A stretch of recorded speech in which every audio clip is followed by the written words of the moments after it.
This is one of Cluny the Scourge's Rome Total War online matches. This time I'm playing as the Greek city-states.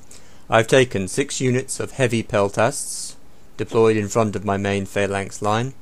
I've taken 6 units of armoured hoplites with the gold weapon upgrade. Behind them I have a second line of 2 ordinary hoplites. Their role is to provide protection against cavalry attempting a rear strike against my main line. And I have 6 units of militia cavalry, which I've split, 4 to my left, 2 to my right. These are javelin throwing skirmisher cavalry, who I intend to use to distract and harass the enemy horsemen, and hopefully occupy their attention for as long as possible. My opponent, Impaler, is playing as the Carthaginians. Now he has taken 4 units of sacred band cavalry, heavily upgraded, split, 2 to his left, 2 to his right. Now, one of those was hidden in the woods at the beginning of the battle, and I was unaware of them. He has 4 units of Libyan spearmen, which are split, 2 to the left, 2 to the right, more flexible non-phalanx spearmen, which he intends presumably to use to outflank me. He has 5 units of sacred band, also upgraded. They provide his main battle line, and in the rear he has 5 units of slingers for missile support. Now I have no missile troops, only my heavy peltasts, which I intend to use to soften up the enemy, to absorb enemy missiles, and possibly to use them as a light infantry role, in the same way that my opponent will try to use his Libyan spearmen. I began the battle here, sending my skirmisher cavalry forward to attack his horsemen on the left, and on the right, sending my other cavalry forward in a similar role, hoping to lure the enemy sacred band cavalry away on the right.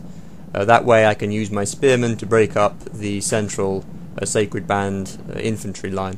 I'm relying upon my opponent making the mistake that many players do of trying to catch a light cavalry which have the fast moving trait and which have the skirmish mode, so that they will automatically evade approaching enemy, using conventional cavalry which does not have the fast moving trait. And things at first do seem to be going my way on that score.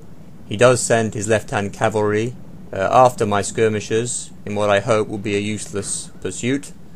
All the time I'm throwing javelins, though his heavily armoured sacred band aren't going to take many casualties from that.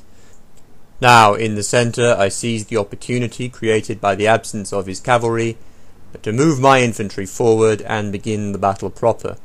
My heavy peltasts, as you can see there, are absorbing fire from his slingers, and since my opponent is redeploying his infantry in an unusual way there, they're able to release their javelins into the flank and rear of those sacred band and inflict some casualties which they probably wouldn't have been able to if they were facing head on against me.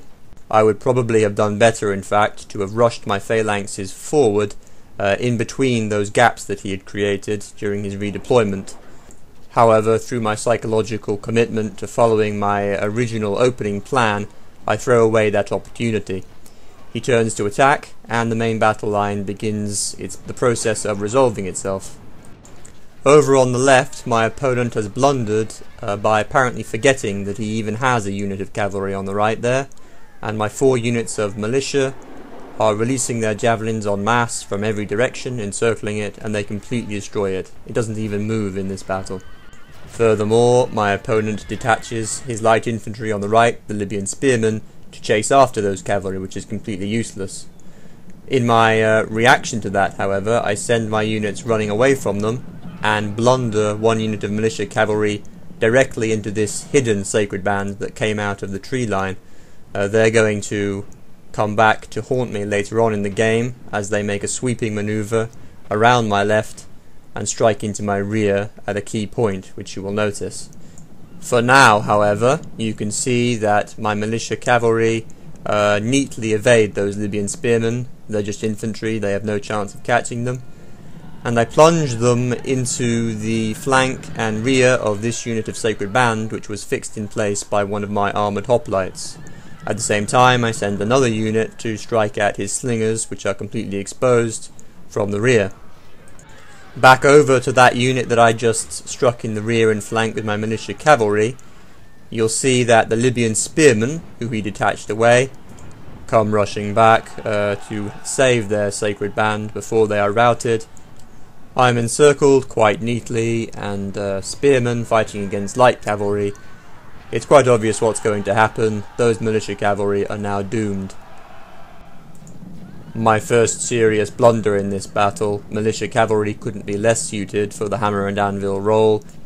I should have kept them disengaged and continuing with their distracting and harassing tactics.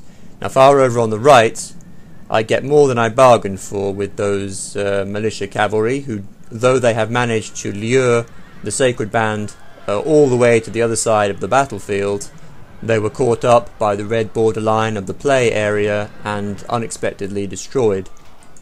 When I use skirmisher cavalry, I just leave them on skirmish mode and let them do their thing. I didn't really expect that to happen.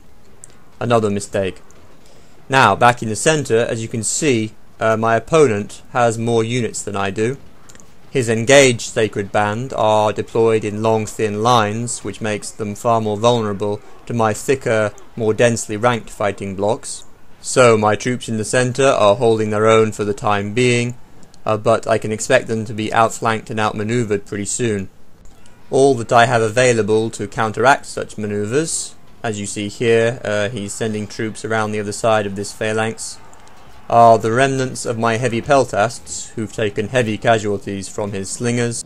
Unfortunately, they're all that Greece really has available to fulfill such a role.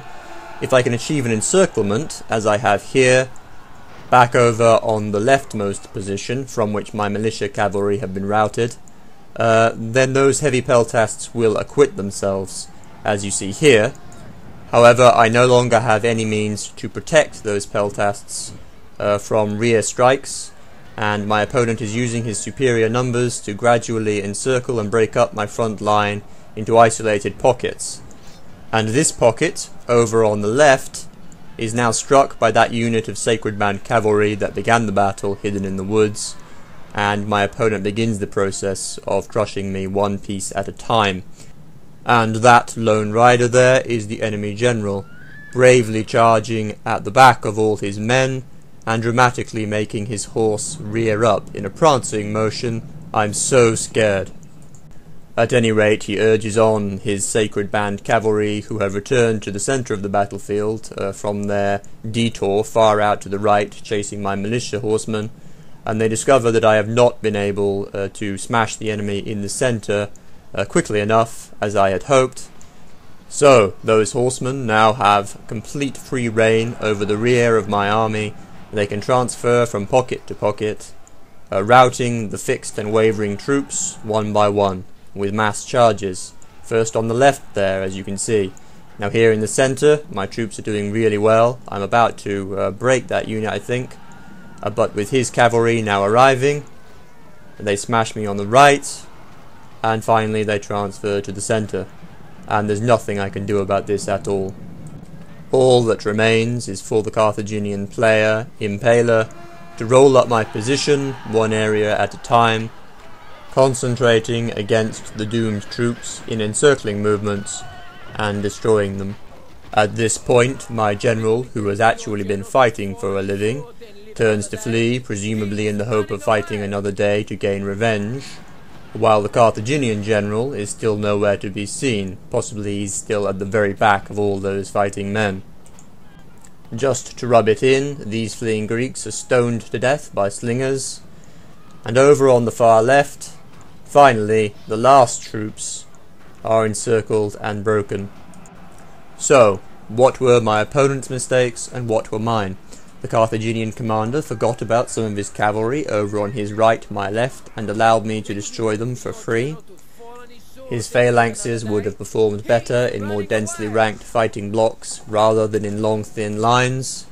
Also, he should have ignored my militia cavalry on the far right instead of trying to chase them down with heavy cavalry. Yes, he did catch them eventually, but that simply isn't where his cavalry were needed. My own mistakes.